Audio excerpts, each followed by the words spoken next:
رہے ہیں کی نیوز ایچ ڈی، میں ہوں حارث علی شاہ گیلانی۔ چلتے ہیں آج کی اہم خبروں کی طرف۔ رخ کریں گے دادو کا، جہاں سے رپورٹ کر رہے ہیں ہمارے نمائندے سید سفیر حسین نقوی۔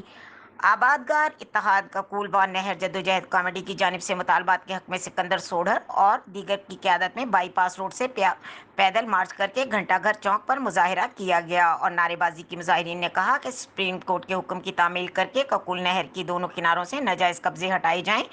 انہوں نے مطالبہ کرتے ہوئے کہا کہ ککول نہر کی کھدائی کروائی جائے، زرعی پانی ٹیل تک پہنچایا جائے اور پمپنگ اسٹیشن RD 31 شیرو ڈیک پر فوراً مرمت کروائی جائے۔ انہوں نے ککول نہر کی کھدائی نہیں کی گئی اور ہزاروں ایکڑ زرعی زمین بنجر بن جائے گی اور کسان بھوک اور بدحالی کی زندگی گزارنے پر مجبور ہو جائیں گے۔ انہوں نے کہا کہ ہمارے جائز مطالبات پر عمل کر کے آبادگار اور کسانوں کی معاشی قتل عام سے بچایا جائے، دوسری صورت میں پرامن احتجاج جاری رہے گا۔